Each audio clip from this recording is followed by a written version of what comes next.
और व्यक्तिगत बोलचाल में अंग्रेजी के शब्दों का प्रयोग कम से कम करिए, क्योंकि आपको बहुत सारे अंग्रेजी शब्दों का अर्थ नहीं मालूम है और अर्थ का अनर्थ हो जाता है। हर शब्द का अपना एक इतिहास होता है, ऐसे ही अंग्रेजी शब्दों का अपना एक इतिहास है, लेकिन उस इतिहास को जानकर अगर आप शब्द इस्तेमाल करते हैं तब तो आपको छूट है। बिना जाने अनजाने में आप बोलते रहते हैं, वो बहुत खतरनाक है। एक शब्द है जिसको हम कहते हैं मैडम, बहुत खतरनाक है। अगर इसको आप जान लेंगे तो आज के बाद किसी को मैडम कहने की हिम्मत नहीं कर पाएंगे आप। हम किसी को भी राह चलती बहन को, माँ को, बेटी को मैडम कह देते हैं, और हमारे देश का भला हो बहनों का, वो भी मैडम कहलवाने में गौरव महसूस करती हैं। हमको मैडम कहो। मैडम का अर्थ जान लीजिए, MADAME ये शब्द है मैडम। मूलतः ये फ्रेंच का शब्द है। फ्रेंच में एक शब्द होता है, उसका नाम है मादाम। MA माने माँ और दाम DAME दाम। माँ माने मेरा, दाम माने महिला, मेरी महिला, मेरी स्त्री, मेरी औरत, वो है मादाम। फिर वो अंग्रेजी में चला गया, क्योंकि अंग्रेजी वालों ने सारी दुनिया से उधार लिए हुए शब्द सबसे ज्यादा है। अंग्रेजी के मूल शब्द सबसे कम हैं, दुनिया भर की भाषाओं से उधार लेकर खिचड़ी बना रखी है उन्होंने। तो ये मादाम शब्द फ्रेंच से ले लिया, अंग्रेजी में आ गया, जिसका मूल अर्थ है मेरी स्त्री, मेरी महिला, मेरी औरत। उसको आप कह सकते हैं मैडम। अब सारी महिलाएं आपकी हैं, सारी स्त्रियां आपकी हैं, सारी औरतें आपकी हैं तो बहन के रूप में, हैं तो मां के रूप में, पत्नी के रूप में नहीं हो सकती सारी स्त्रियां, सारी महिलाएं। तो गलती से भी कल से किसी को मैडम मत कहिए। मां बोलिए, बहन बोलिए, मां कहिए, बहन कहिए, बेटी कहिए। अगर छोटी है, बराबर की है तो आप बहन कहिए, जो कहना है कहिए। भारतीय शब्दों में रिश्ते बिल्कुल स्पष्ट हैं। बहन का रिश्ता एकदम स्पष्ट है, मां का रिश्ता एकदम स्पष्ट है, बेटी का रिश्ता एकदम स्पष्ट है, पत्नी का रिश्ता एकदम स्पष्ट है। इतने स्पष्ट रिश्ते दुनिया के किसी शब्द में नहीं मिलेंगे जो भारत में। मैडम का रिश्ता ही स्पष्ट नहीं है आपको, और हो गया तो कहने की हिम्मत नहीं करेंगे। तो हाथ जोड़कर विनती करता हूं, मैडम कहना बंद कर दीजिए। और जो आपके नजदीक में मैडम कहलाने वाली बहनें हैं, उनको भी जरा ये बता दीजिए कि आप किस किस की हो सकती हैं, किसकी नहीं हो सकती है। तो ये मैडम बंद करिए। और एक बहुत खराब शब्द है सर, सर, सर। ऐसी गुलामी घुसी हुई है हमारे यहां।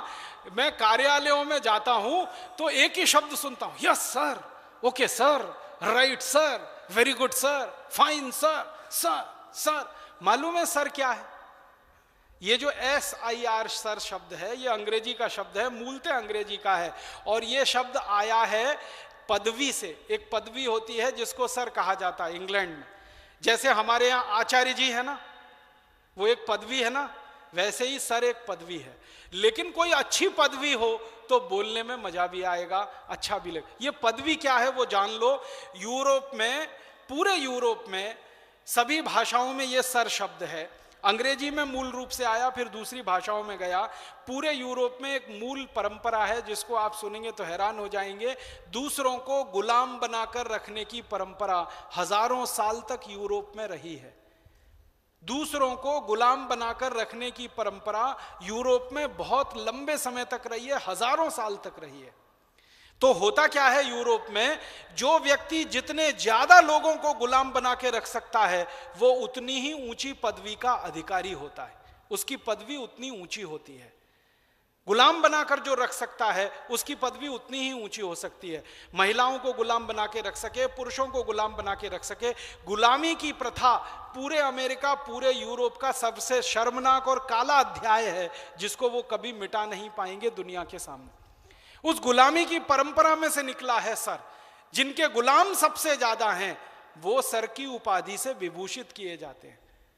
भारत दुनिया में एक ऐसा अद्भुत देश है जहां कोई किसी को गुलाम नहीं बना सकता।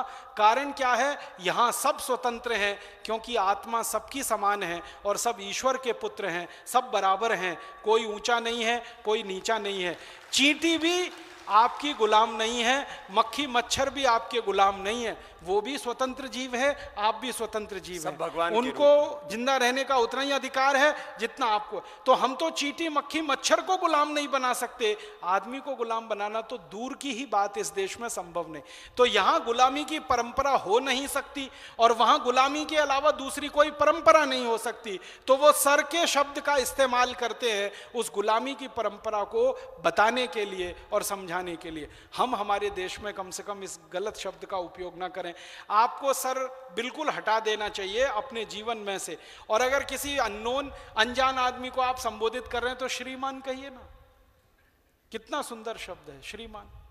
श्रीमान कहिए, श्रीमान कहिए, महाशय कहिए, महोदय कहिए, कोई भी शब्द ले लीजिए, हिंदी का संस्कृत का शब्दों की कोई कमी नहीं। और अपने शब्दों में दम कितना है। थोड़ी देर पहले मैं मैडम बता रहा था ना, और भारत का एक शब्द है श्रीमती। श्री माने लक्ष्मी, मति माने बुद्धि। लक्ष्मी और बुद्धि, लक्ष्मी और सरस्वती जहां एक साथ निवास करे वो श्रीमती, वो मैडम नहीं है। मैडम अलग है, श्रीमती अलग है। हम कई बार भाषांतर कर देते हैं ना, मैडम का श्रीमती कर दिया, सर का श्रीमान कर दिया, ये बड़ा खतरनाक खेल है। और एक शब्द कभी भी अपने जिंदगी में अंग्रेजी का मत लाइएगा, मिस्टर। मिस्टर ये, मिस्टर ये, मिस्टर ये, मिस्टर ये अक्सर बोलते रहते हैं ना। मिस्टर का इतिहास अगर जान लेंगे तो फिर कभी भी बोल नहीं पाएंगे। मिस्टर कौन होता है और मिसेस कौन होता है।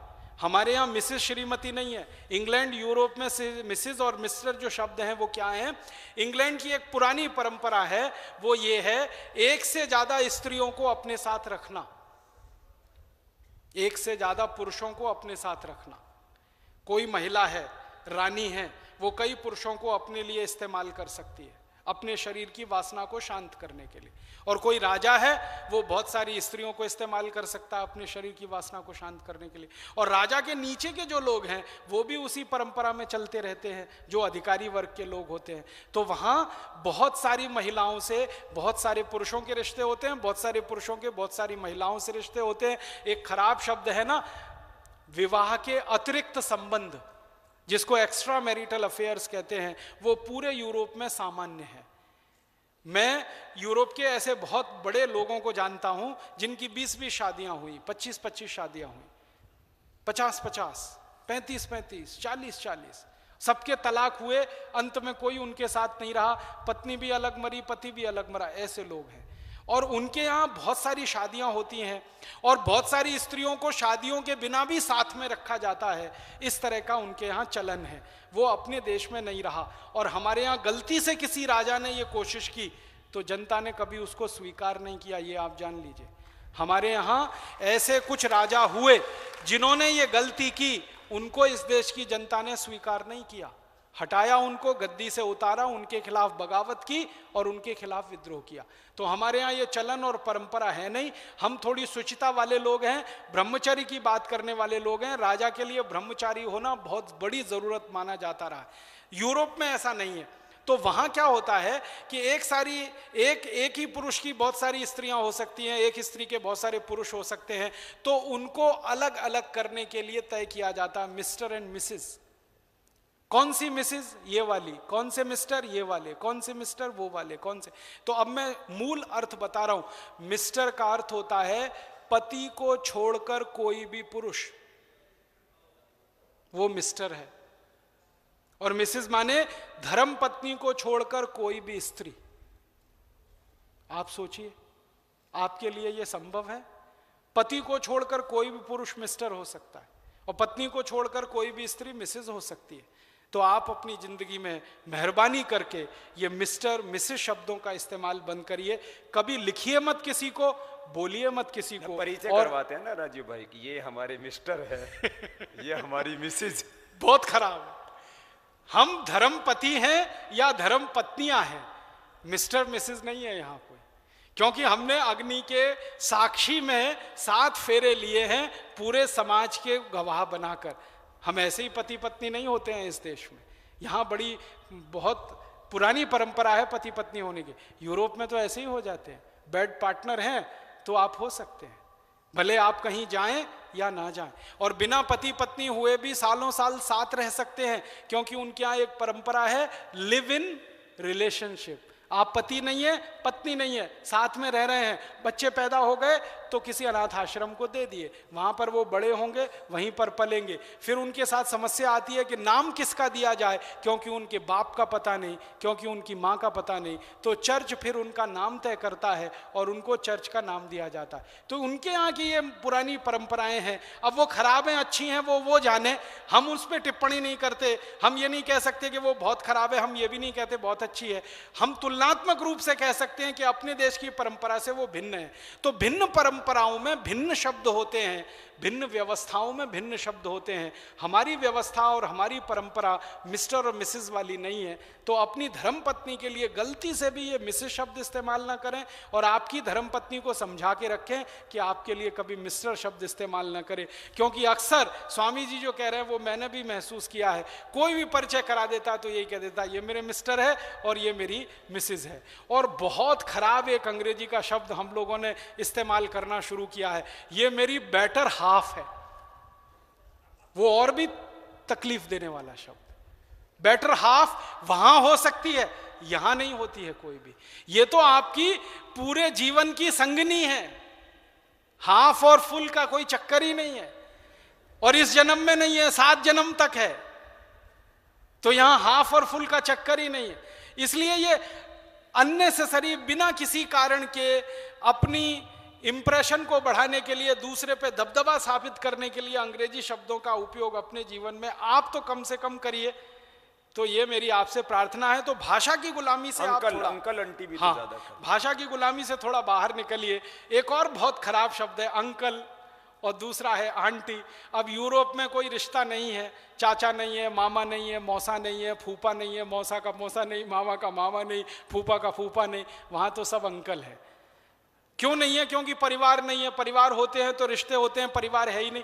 आपको सुनकर हैरानी होगी, 1950 तक यूरोप में परिवार नाम की संस्था नहीं होती थी। मुश्किल से 2-3% लोगों के परिवार हुआ करते थे 1950 तक।